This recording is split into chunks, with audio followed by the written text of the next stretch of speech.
So hello guys, और इस weekly current affairs वाले वीडियो में सितंबर मंथ के 4th वीक का ये हमारा पहला वाला पार्ट होगा। तो चलिए बिना टाइम वेस्ट करे इसको स्टार्ट करते हैं। और हाँ, अगर आप में से इस वीडियो को कोई वेरी फर्स्ट टाइम देख रहा है तो आपको बता दूं, इन सभी क्वेश्चंस का क्विज बना करके आपकी क्रेक एग्जाम एप्लीकेशन पे अपलोड करवा दिया गया है। तो वीडियो देखने के बाद वहां जाकर के आप इन सभी क्वेश्चंस का अच्छे से प्रैक्टिस कर सकते हैं, टेस्ट लगा सकते हैं, और वहां आपने जितना स्कोर किया होगा विद रेस्पेक्ट टू टाइम आपको आपके रैंक भी दिखाई देगी सभी स्टूडेंट्स के बीच में। एप्लीकेशन का लिंक आपको नीचे डिस्क्रिप्शन और कमेंट बॉक्स में मिल जाएगा। तो चलिए शुरू करते हैं। तो पहला प्रश्न है, अभी किस भारतीय शहर ने देश की सबसे बड़ी फिल्म सिटी स्थापित करने की घोषणा की है?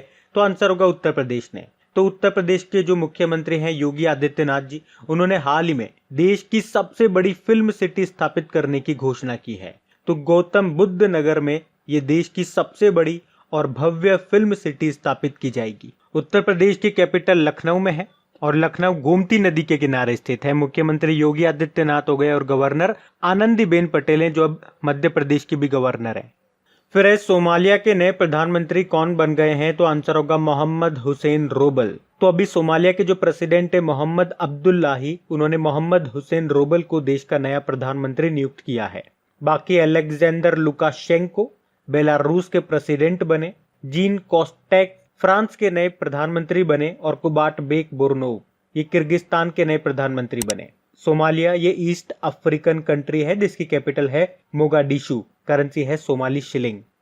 फिर अभी हाल ही में विश्व अल्जाइमर दिवस, वर्ल्ड अल्जाइमर डे कब मनाया गया? तो आंसर होगा 21 सितंबर को। अल्जाइमर क्या होता है? ये मस्तिष्क से जुड़ी एक बीमारी होती है जिससे व्यक्ति धीरे धीरे अपनी याददाश्त खोने लगता है, और जब ये बीमारी ज्यादा बढ़ जाती है तो व्यक्ति को लोगों के चेहरे तक याद नहीं रहते हैं। और वर्ल्ड अल्जाइमर डे आप याद रखेंगे 21 सितंबर को, और इसकी थीम रही है इस बार की लेट्स टॉक अबाउट डिमेंशिया। बाकी 21 सितंबर को हमने वर्ल्ड पीस डे के रूप में भी मनाया जिसकी थीम है शेपिंग पीस टुगेदर।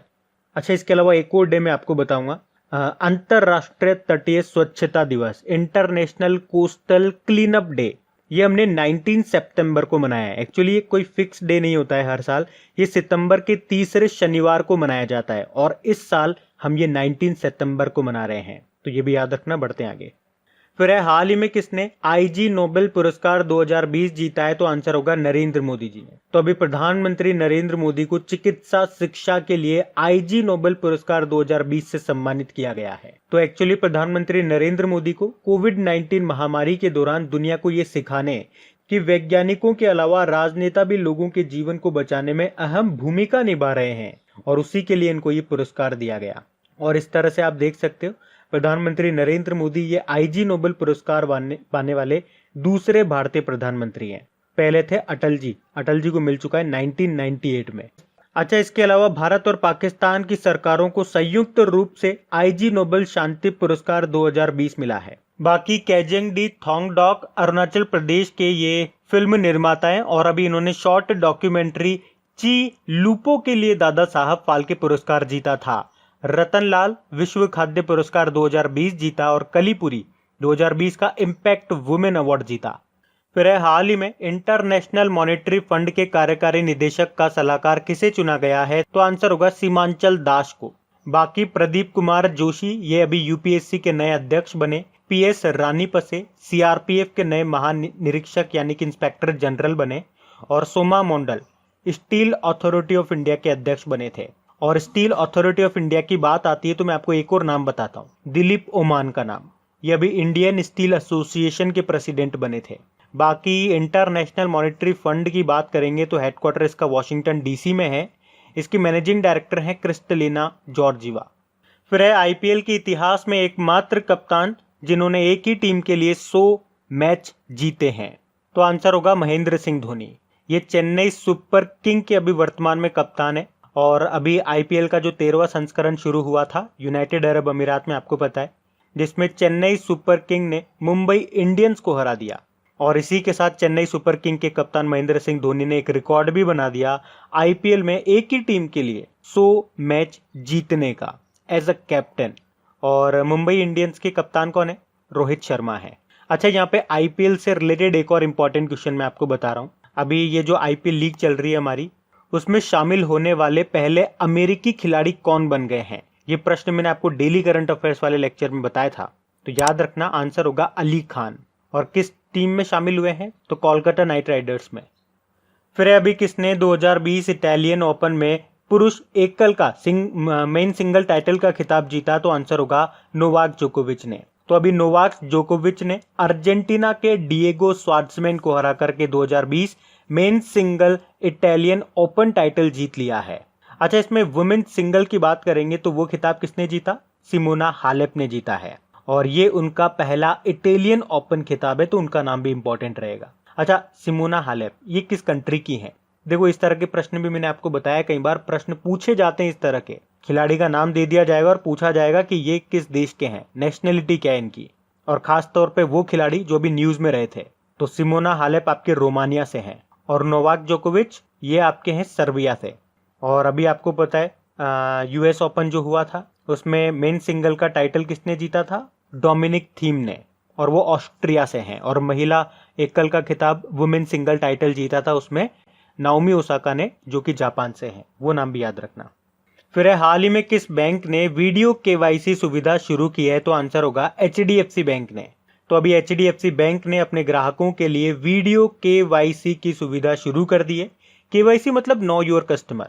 तो अब आपको आपकी केवाईसी कराने के लिए बैंक जाने की जरूरत नहीं है, आप घर पर ही वीडियो कॉलिंग के थ्रू अपनी केवाईसी करवा सकते हैं।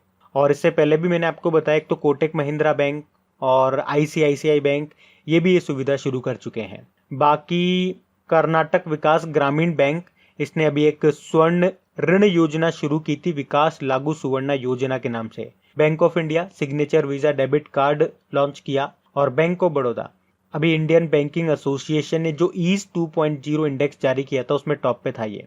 बाकी एचडीएफसी के बारे में तो मैं आपको कई बार बता चुका हूँ, मुंबई में इसका मिल जाएगा हेडक्वार्टर, और वर्तमान में आज के टाइम पे इसके एमडी सीईओ हैं आदित्य पुरी, लेकिन अक्टूबर में ये रिटायर्ड हो जाएंगे और फिर बन जाएंगे नए, जिनका नाम क्या होगा? शशिधर जगदीशन। इसकी टैगलाइन है वी अंडरस्टैंड योर वर्ल्ड। फिर एक किस पर्वतारोही को स्नो लेपर्ड के नाम से जाना जाता है? तो आंसर होगा आंग रीता शेरपा। आंग रीता शेरपा ये नेपाल के पर्वतारोही थे। आपको बताऊं, इन्होंने ऑक्सीजन सिलेंडर को बिना यूज किए 10 बार माउंट एवरेस्ट की चढ़ाई की थी, इसलिए इन्हें स्नो लेपर्ड के नाम से भी जाना जाता है। पर अभी इनका निधन हो गया, तो इनका नाम याद रखना। बाकी खगेंद्र थापा का नाम आपने जरूर सुना होगा, ये दुनिया के सबसे छोटे कद के व्यक्ति थे, नेपाल से ही थे ये। इसी साल जनवरी में इनका भी निधन हो गया था। फिर हाल ही में जारी फीफा 2020 रैंकिंग में कौन सा देश टॉप पे रहा है? तो आंसर होगा बेल्जियम। तो अभी फीफा रैंकिंग 2020 को रिलीज किया गया, जिसमें भारत तो 109 नंबर पे रहा है, और टॉप पे हमेशा की तरह बेल्जियम बना हुआ है। सेकंड पे फ्रांस है, और तीसरे नंबर पे ब्राजील है। तो भारत की रैंक याद रखना 109 है, टॉप पे बेल्जियम है, ये याद रखना। फीफा की बात कर लेते हैं। स्थापना इसकी 1904 में हुई थी। हेडक्वार्टर मिलेगा आपको ज्यूरिख स्विट्जरलैंड में। इसके प्रेसिडेंट है ज्ञानी इन्फेंटो। और आपको याद होगा, फीफा परिषद के सदस्य बनने वाले पहले भारतीय कौन बने थे? प्रफुल्ल पटेल बने थे। फीफा से और भी क्वेश्चन आपको बताता हूँ। अभी फीफा अंडर 20 की बात करेंगे तो मेंस वर्ल्ड कप जो होगा ये 2021 में होगा, और कहाँ पे होगा? इंडोनेशिया में। जबकि अंडर 17 वर्ल्ड कप की बात करेंगे तो मेंस हो गया चाहे वुमेन्स, ये दोनों आपके 2021 में ही होंगे। वुमेन्स तो भारत में होगा और मेंस होगा पेरू में, तो ये भी ध्यान रखना।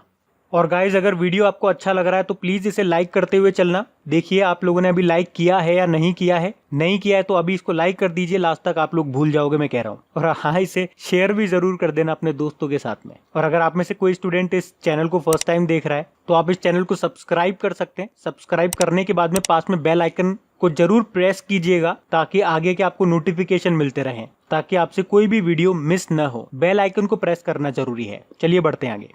फिर भारतीय सैनिकों के इतिहास में पहली बार हेलीकॉप्टर उड़ाने के लिए भारतीय युद्धपोत पर किस महिला नौसेना अधिकारी को तैनात किया गया? तो आंसर होगा एक तो कुमुदिनी त्यागी और रीति सिंह को।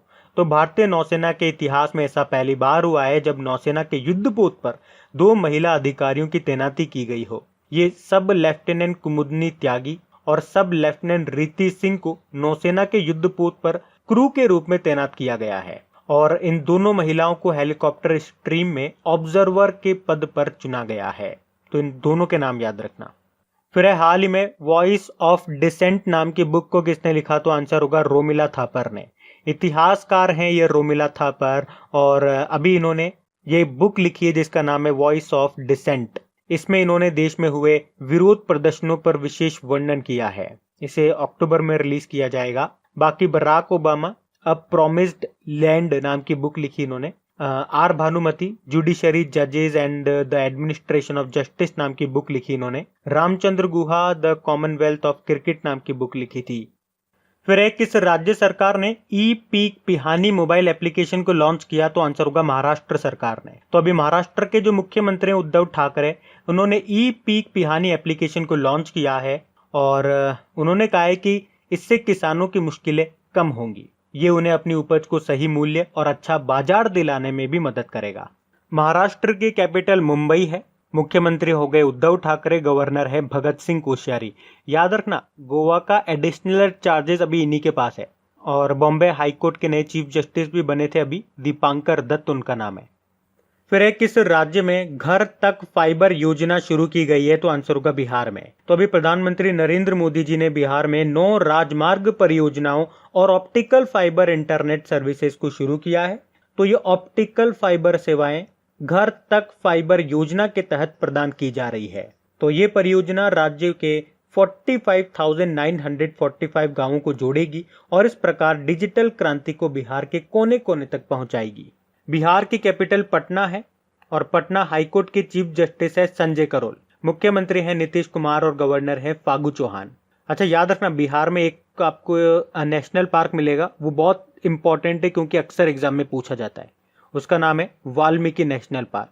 बाकी राजगीर वाइल्ड लाइफ सेंचुरी आप याद रखो, और कैमूर वाइल्ड लाइफ सेंचुरी, ये भी अक्सर एग्जाम में पूछे जाते हैं। फिर रेड पांडा दिवस कब मनाया गया, तो आंसर होगा 19 सितंबर को। ये भी एक्चुअली हर साल सितंबर के तीसरे शनिवार को ही मनाया जाता है, लाल पांडाओं के संरक्षण के मुद्दों के बारे में जागरूकता बढ़ाने के लिए। क्या नाम है? International red panda day. ये पहली बार 2010 में मनाया गया था। फिर है अंतरराष्ट्रीय सांकेतिक भाषा दिवस, ये कब मनाया गया, तो आंसर होगा 23 सितंबर को। तो हर साल ये 23 सितंबर को ही मनाया जाता है international day of sine languages के रूप में। और ये दिन सांकेतिक भाषा यानी कि साइन लैंग्वेजेस के बारे में जागरूकता बढ़ाने के लिए मनाया जाता है। इसके अलावा सितंबर का जो आखिरी सप्ताह होता है, आखिरी वीक जो होता है, वो international week of the deaf के रूप में भी मनाया जाता है। इसकी थीम है sign languages are for everyone. फिर अभी किचन ऑफ ग्रेटिट्यूड नाम की बुक को किसने लिखा है, तो आंसर होगा विकास खन्ना ने। जाने माने शेफ हैं ये, और इनके बारे में हम एक और क्वेश्चन अभी पढ़ चुके थे। अभी 2020 एशिया गेम चेंजर अवार्ड से इनको सम्मानित किया गया था। और अब हम पढ़ रहे हैं, इन्होंने एक बुक लिखी है जिसका नाम है किचन ऑफ ग्रेटिट्यूड। इसे ही अगले साल रिलीज करेंगे। बाकी Romila Thapar voice of dissent नाम की बुक लिखी। अरुंधति रॉय आजादी, फ्रीडम, फैसिज्म एंड फिक्शन नाम की बुक लिखी। और आर भानुमति ने जुडिशरी जजेस and the administration of justice नाम की बुक को लिखा। फिर है किसने गोल्फ क्लब चैंपियनशिप को अभी जीत लिया, तो आंसर होगा एशले बार्टी ने। अच्छा देखो, एशले बार्टी वैसे तो ये है ना ऑस्ट्रेलिया की टेनिस प्लेयर है और ये पूर्व क्रिकेटर भी रह चुकी है, पर अभी इन्होंने brook water golf club women championship जीत ली है। मतलब टेनिस भी अच्छा खेल लेती हैं, क्रिकेट भी खेल लेती हैं और अब गोल्फ भी खेलने लगी है। ये मल्टी टैलेंटेड आप कह सकते हो। एशले बार्टी ये किस कंट्री की है? ऑस्ट्रेलिया की, ये आप याद रखना। बाकी नोवाक जोकोविच के बारे में हमने पीछे ही पढ़ा था, ये तो सर्बिया के टेनिस प्लेयर हैं। अभी 2020 इटालियन ओपन मेन टाइटल जीता इन्होंने, मेन सिंगल का टाइटल। सिमोना हालेप इन्होंने वुमेन सिंगल का टाइटल जीता था, रोमानिया से हैं ये। और नाओमी ओसाका तो हम पढ़ चुके हैं, ये जापान से हैं और यूएस ओपन का टाइटल जीता था अभी वुमेन सिंगल का इन्होंने। मेन सिंगल का तो डोमिनिक थीम ने जीता था जो खुद ऑस्ट्रिया से हैं। फिर है किस राज्य में भारत सरकार देश का पहला चिकित्सा उपकरण पार्क स्थापित करेगा, तो आंसर होगा केरल में। तो भारत सरकार केरल में देश के पहले मेडिकल डिवाइस पार्क की स्थापना करेगा जो उच्च जोखिम वाले चिकित्सा उपकरणों के क्षेत्र में विशेषज्ञता प्रदान करेगा। केरल की कैपिटल तिरुवनंतपुरम है। मुख्यमंत्री हैं पिनाराई विजयन और गवर्नर है आरिफ मोहम्मद खान। और यहाँ के हाईकोर्ट के चीफ जस्टिस का नाम है एस मणिकुमार। फिर एक कौन सी विमानन कंपनी, एरोस्पेस कंपनी 2035 तक दुनिया का पहला वाणिज्यिक यानी कि कमर्शियल हाइड्रोजन विमान लॉन्च करेगी, तो आंसर होगा एयरबस। तो एरोस्पेस कंपनी है ये एयरबस और इसने पहले शून्य उत्सर्जन वाणिज्यिक विमान के लिए 3 कंसेप्ट लॉन्च किए हैं। उनका ये विमान 2035 तक कार्य करना शुरू करेगा। एयरबस ये एक यूरोपियन मल्टीनेशनल एरोस्पेस कंपनी है जिसकी स्थापना 1970 में हुई थी। हेडक्वार्टर इसका मिल जाएगा आपको नीदरलैंड में। फिर अभी Asian football confederation task force में किसे शामिल किया गया, तो आंसर होगा गिरिजा मुंगली को। तो रिटायर्ड कर्नल हैं ये डॉक्टर गिरिजा मुंगली और इन्हीं को एशियन फुटबॉल कॉन्फेडरेशन के टास्क फोर्स का सदस्य नियुक्त किया गया है। बाकी Seemanchal Das international monetary fund के कार्यकारी निदेशक के सलाहकार बने थे और Anil Kumar Dhasmana national technical research organisation के नए अध्यक्ष बने और Sameer Kumar Khare Asian development bank के एग्जीक्यूटिव डायरेक्टर बने। फिर एक किस राज्य सरकार ने किसान कल्याण योजना शुरू की है, तो आंसर होगा मध्य प्रदेश सरकार ने। आपको याद होगा केंद्र सरकार किसान सम्मान निधि योजना के बारे में, जिसके तहत केंद्र सरकार हर साल किसानों के खाते में 6,000 रुपए जमा करती है 3 किस्तों में 2-2 हजार रुपए करके। तो उसी तरह से अब मध्य प्रदेश ने राज्य के किसानों के लिए ये किसान कल्याण योजना शुरू की है जिसमें हर साल किसानों के खाते में 4,000 रुपए डाले जाएंगे मध्य प्रदेश सरकार के द्वारा और ये 2 किस्तों में डाले जाएंगे 2,000 रुपए करके। तो अगर दोनों योजनाओं को मिलाकर के बात करी जाए तो अब मध्य प्रदेश के किसानों को साल में 10,000 रुपए मिलेंगे। 6 तो केंद्र की ओर से और 4 राज्य की ओर से। अच्छा बताओ केंद्र सरकार का लक्ष्य क्या है किसानों के आय को दुगना करने का? 2022 तक का है। फिर है पंजाब और महाराष्ट्र कोऑपरेटिव बैंक का नया प्रशासक एडमिनिस्ट्रेटिव किसे नियुक्त किया गया, तो आंसर होगा ए.के. दीक्षित को।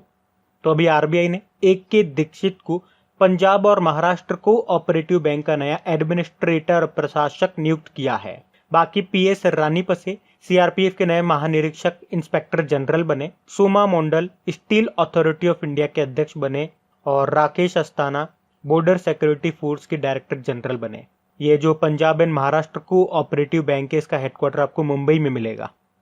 फिर है यूनाइटेड नेशन एनवायरनमेंट प्रोग्राम की क्षेत्रीय एम्बेसडर के रूप में किसे नियुक्त किया गया, तो आंसर होगा खुशी चिंदालिया को। मात्र 17 साल की है ये खुशी चिंदालिया जिनको अभी United Nation Environment Programme Tunza eco generation के द्वारा भारत के रीजनल एम्बेसडर के रूप में नियुक्त किया गया है। तो अब खुशी चिंदालिया जलवायु परिवर्तन और पर्यावरण संरक्षण के महत्व और पर्यावरण खजाने की सुरक्षा के बारे में जागरूकता बढ़ाएंगी। ये गुजरात के सूरत से हैं। बाकी दिया मिर्जा ये यूनाइटेड नेशन एनवायरनमेंट प्रोग्राम की नेशनल गुडविल एम्बेसडर हैं। अभी इनका कार्यकाल 2022 तक बढ़ा दिया गया था। विश्वनाथ आनंद तो हमारे पहले ग्रैंड मास्टर हैं और अभी इनको कुछ समय पहले वर्ल्ड वाइड फंड ने इंडिया के एनवायरनमेंट एजुकेशन के लिए अपना एम्बेसडर बनाया था। और वेलेंटिला एलेंगबाम के बारे में मैंने आपको बताया था, ये नाम 2019 में हमने पढ़ा था। मणिपुर की बच्ची है वैसे ये, जिन्हें स्टेट गवर्नमेंट ने ग्रीन एम्बेसडर बनाया था अपने मुख्यमंत्री ग्रीन मणिपुर मिशन के लिए। बाकी यूनाइटेड नेशन एनवायरनमेंट प्रोग्राम की बात करेंगे, स्थापना 1972 में हुई। हेडक्वार्टर नैरोबी केन्या में है और इसके अध्यक्ष हैं इंगर एंडरसन। फिर है लड़ाकू राफेल विमान उड़ाने वाली पहली महिला पायलट कौन बन गई हैं, तो आंसर होगा शिवांगी सिंह। तो वाराणसी की रहने वाली है ये फ्लाइट लेफ्टिनेंट शिवांगी सिंह और अभी ये राजस्थान एयरबेस में तैनात है और अभी मिग 21 लड़ाकू विमान उड़ाती हैं ये। लेकिन अब ये लड़ाकू राइफल उड़ाने वाली पहली महिला पायलट बन गई है। बाकी कुमुदनी त्यागी और रिद्धि सिंह के बारे में आपको पहले ही बता चुका हूँ। अभी भारतीय नौसेना के इतिहास में पहली बार हेलीकॉप्टर उड़ाने के लिए भारतीय युद्ध पोत पर इनको तैनात किया गया था। फिर है मोक्ष कलश योजना 2020 किस राज्य सरकार ने लॉन्च की, तो आंसर होगा राजस्थान सरकार ने। फिर अभी एसर इंडिया के ब्रांड एम्बेसडर कौन बन गए, तो आंसर होगा सोनू सूद। एसर जिसके लैपटॉप वगैरह आते हैं। अच्छा एसर ये किस देश की कंपनी है, तो ये ताइवान की कंपनी है और अभी एसर इंडिया ने सोनू सूद को अपना ब्रांड एम्बेसडर बनाया। बाकी विराट कोहली ग्रेट लर्निंग के ब्रांड एम्बेसडर बने। Sachin Tendulkar Paytm first games के ब्रांड एम्बेसडर बने और हरभजन सिंह ई बाइक गो के ब्रांड एम्बेसडर बने थे। फिर अभी विश्व समुद्री दिवस वर्ल्ड मैरीटाइम डे कब मनाया गया, तो आंसर होगा 24 सितंबर को और इसकी थीम है sustainable shipping for a sustainable planet. मैंने आपको बताया था, देखो ये तो हो गया वर्ल्ड मैरीटाइम डे। एक नेशनल मैरीटाइम डे भी होता है जो हम कब मनाते हैं 5 अप्रैल को और उसकी थीम भी यही है sustainable shipping for a sustainable planet. अच्छा यहाँ पे एक और बात ध्यान रखने वाली है, ये जो वर्ल्ड मैरीटाइम डे है ये हर साल 24 सितंबर को नहीं मनाते हैं। एक्चुअली सितंबर के आखिरी गुरुवार को ये मनाया जाता है और इस बार ये आया 24 सितंबर को। फिर अभी रेल राज्य मंत्री का निधन हो गया। क्या नाम था उनका? सुरेश अंगड़ी। केंद्रीय रेल राज्य मंत्री थे ये, और अभी कोरोना वायरस के कारण इनका निधन हो गया। और इस तरह से कोरोना के कारण मरने वाले केंद्रीय मंत्रिमंडल के पहले सदस्य हैं ये। इनका निर्वाचन क्षेत्र था बेलगावी, कर्नाटक।